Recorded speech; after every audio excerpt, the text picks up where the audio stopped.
I got cruise, baby. I don't have to do anything. I can take my hand off the handlebars and the bike drives itself.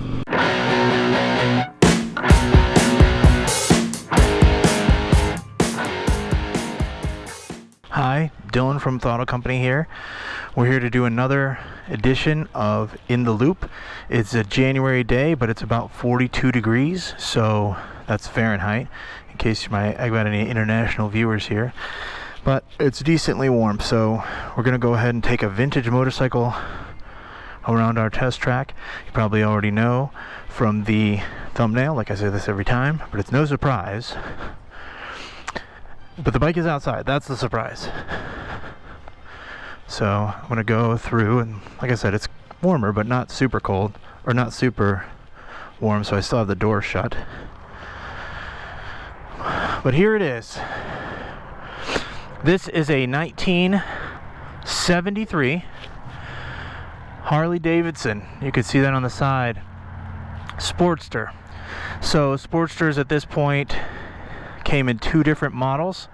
You got the XLCH and the XLH, which this is. The difference between the two is kickstart or electric start. At this point, these bikes were one or the other. So we have ourselves an electric start model here. So you don't get to see me try to kick it and maybe fail miserably, but it's easy to start, easy to ride. So basically a modern bike, except we have another right side shift. So this is the shifter on this bike here on the exhaust side, which is also the chain side. So of course they were chain drive back then, but we also have right side shift. In 1975 is when they would have switched, and the brake is here on the left. But other than that, this is mostly, and that's how they would have been stock, but this is mostly a stock bike. We've got, in 73 you have this unique front caliper here. People call it the banana caliper. And then this bike, I said 73, if you're some kind of aficionado of Sportsters or Harleys of this era, you would notice that this tank graphic is actually a 74 tank graphic. So I don't know, I bought this bike at an auction, and I don't know what happened, whether the guy liked this tank style better, found a brand new tank, had it painted, whatever. But it's off by 1 year as far as the tank goes. And then this chrome oil tank wouldn't quite have been chrome, maybe some other chrome pieces here and there, but mostly stock. And of course the seat is a Mustang brand seat, but I think it goes with it really well, and I think it fits it. This is the most beautiful side, so I'm up here against the fence, but I'm trying to show you guys. I just think this is the quintessential looking Sportster. You know, you've got the AMF things, and you can look this up. AMF is the bowling company. There's a weird period of time in the history where they bought Harley Davidson, and then later on, I think it was the employees or something, bought it back. But anyway, it's no longer an AMF thing, but for a while it was. And this we would call the iron head. So you could kind of tell from the top here, the distinguishing shape of these, that denotes an iron head. So after that they become the Evo, which is the Evolution motor, and then the modern ones, not the Sportsters, but the modern Harley motor is called the Milwaukee 8. So anyway, there's a bit of a procedure on this one. We've got this run on off thing here. We've got a switch right here. Mid position is on, and then all the way is on with headlight. This is choke. Of course this is a carbureted bike. You can see the carburetor right here. This particular bike has an interesting feature where the throttle, it's not a return throttle. So if I turn this throttle like this, it stays. Normally it would snap back and you'd hear it, but I control all of that. So anyway, the start button is here. It's not labeled. These are turn signals. This one actually missing that button, but they're not click and leave them. You have to hold it down. Kind of crazy. This is a bit of a time machine here. Anyway, let's get it started and see how she goes. So I'm gonna give it a little bit of throttle here and then back to shut, and then I'm gonna push this button and see if we get it started. Oh, easy peasy. Oh, it died again. Maybe it needed a little choke.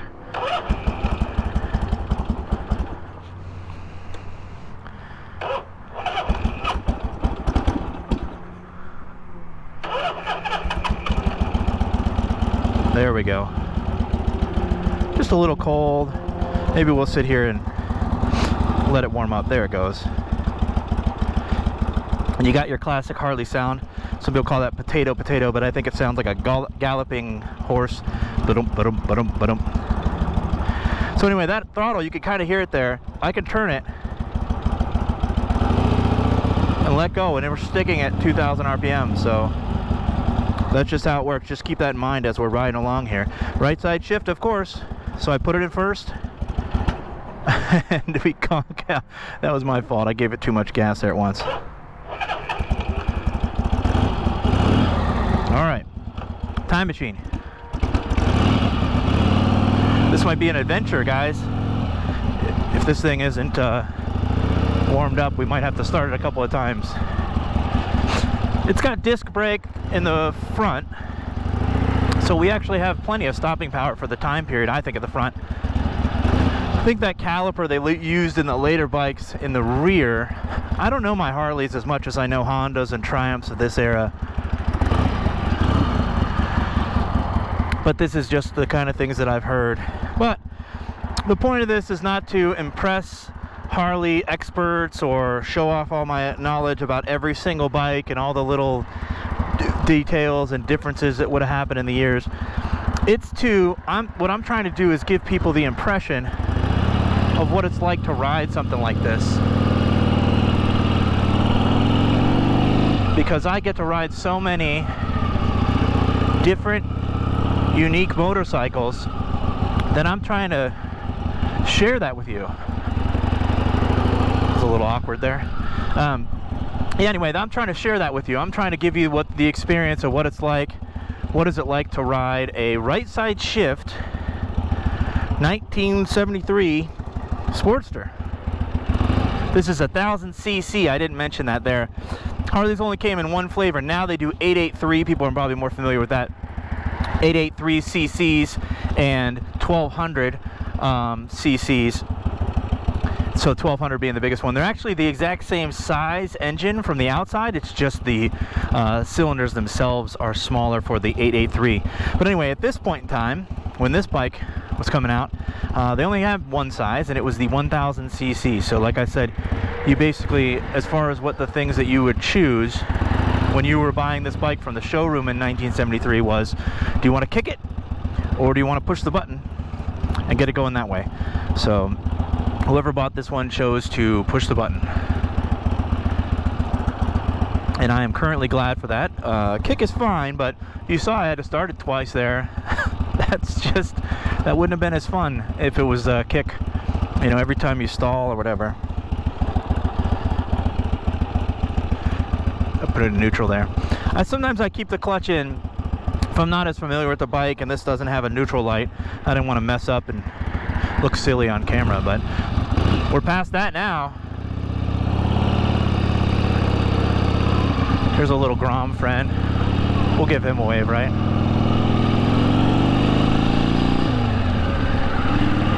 The stadium across the street, we're here in Columbus, Ohio. That's where our shop is, Throttle Company, and across the street is the old Cooper Stadium. So a lot of people, it's an empty vacant baseball stadium, minor league baseball stadium.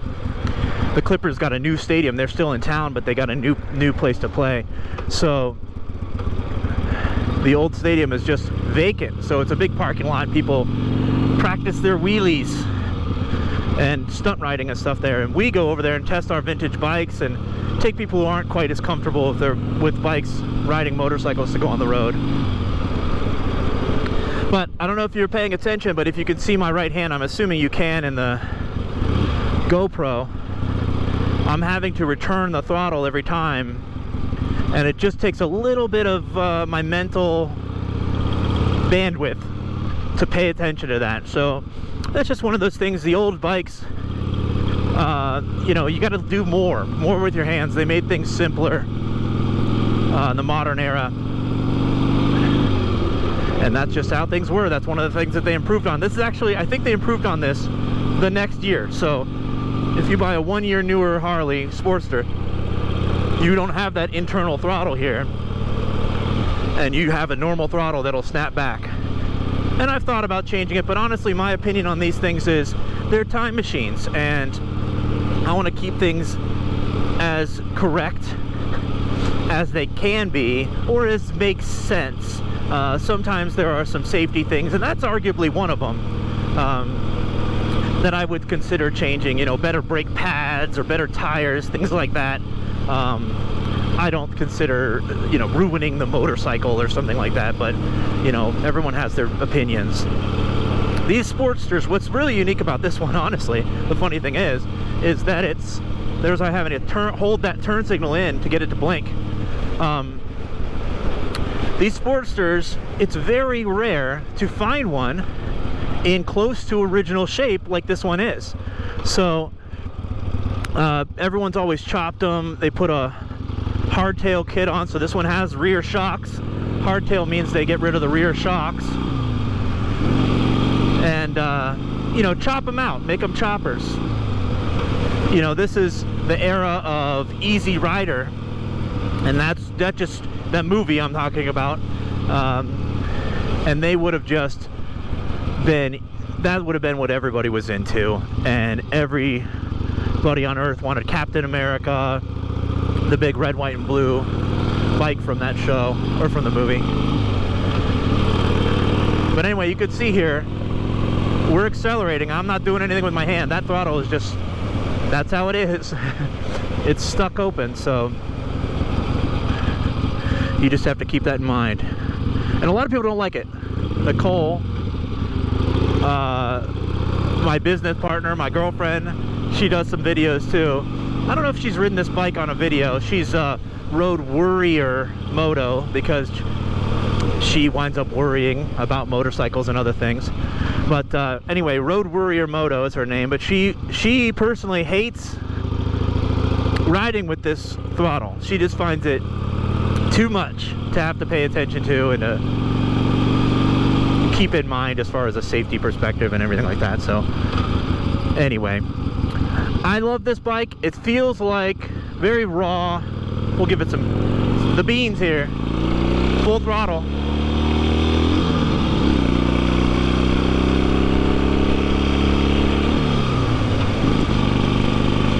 Yeah, when you're really getting it there, it's a long way to manually return the throttle.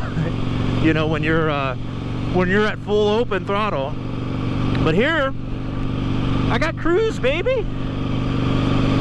I don't have to do anything. I can take my hand off the handlebars and the bike drives itself. So, one of those non-modern conveniences, one of the old school vintage conveniences of that manual throttles. I can just stick it on open there, cruise on down the road. Now I am Easy Rider, huh? Well, anyway, you got these bullhorn handlebars. I think they look great. I think that I wouldn't pick them, but when they're on this bike, I think I like them. I like how everything looks. I mean, Harley hadn't changed the Sportster for a very long time, and if you know, if you've ever paid attention to the Iron 1200, the Iron 883 that they currently make, I'm talking about the 2020, 2021. They look like this as far as the paint scheme. You know, so this is the era that they're trying to like go back to, that I think most people consider the best looking. And really the 70s was the heyday for all of motorcycles. I'm not saying the best motorcycles were made then, but as far as everyone in the public participating, as far as you know, there were like Easy Rider, there were movies being made, there were you know, they were in the media, they were making the bikes for people that people wanted, and it was popular. A lot of off-road bikes and stuff at that time, and that's why that winds up being a lot of the ones that we have in the shop as far as the vintage bikes, is bikes from the 70s, because you know, this is kind of the golden era. Things were raw enough, things were unique enough. You know, this is a very American motorcycle, and it feels like it, you know what I mean? I feel tough. I feel definitely cool. It makes a great sound. It's not too loud. I know that it's not easy to hear exactly what they sound like on the video there, but you know, the Sportster is named the Sportster because it was the sporty bike. When the Sportster first came out, which is the late 50s, it was fast. It was the big, fast, I mean not big, but it was sleek. It was pared down as far as the weight, and it was like the racy bike. You know, that's why it was called the Sportster. And this bike feels, I mean, it's a little choppery with the handlebars and the way that the seat and riding position is. My feet are kind of far in front of me as far as a sporty bike, but it certainly has that kind of sport heritage. It definitely feels, I mean, especially if you were thinking like, there's a bike, and this will be a perfect time to put my bikes across the screen like I do, but the Super Glide of this era looks very similar to this bike, but is a big bike. It's definitely not as, I mean, it's got a bigger engine, but it's a bigger overall, heavier overall. This bike sometimes feels big, and then I got it on the lift the other day. I was changing the oil, and it looked really small. You know, it kind of looked like our other bikes, like a CB750 or I had a Triumph 650 on the lift the other day, and it kind of felt like that, you know. So compared to your standard Harley stuff, or even Harley bikes at the time, this was the lean, mean, you know, quick one. And it definitely has plenty of power. I mean, 1,000 cc's.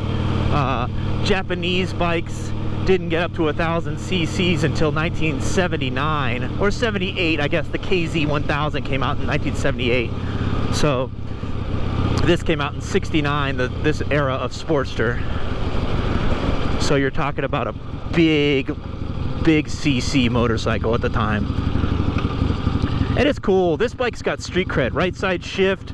You know, everybody's got a Sportster. They're very common motorcycles. They, like I said, they made them look the same and with the same engine for a long time, but you get a lot of cool points, a lot of street cred when you show up on an iron head with the right side shift and the red, white, and blue paint job. Super cool. All right, here we are back at the shop. I don't get the ride in because it's too cold and we shut the door, but hopefully you got an impression of what it's like. I can't find neutral here. There we go. We found first. Anyway, I hope you got an impression of what it's like to ride a Sportster or ride a bike like this from this time period. The right side shift is probably the weirdest part, the thing that takes a little bit of getting used to. The brakes, they're not modern brakes. they require a little bit more forethought and effort. But it's cool. It's awesome. You look cool. Trust me. These mirrors, I think, are cool. They're kind of almost bar end mirrors the way they go way out there like that. And anyway, it's a fun motorcycle to ride. I like it. It's not, you know, this is 10 years before I was born, so this is not anything I would have normally got to experience. So I thought I would share that experience with you because I get to ride so many unique motorcycles, and I really mean it like that, not in a bragging kind of way. Like, it's a unique experience that I think a lot of other people would be interested in. So anyway, thank you very much for following along with me and watching these videos. Hopefully check out some of my other videos, and I will see you next time.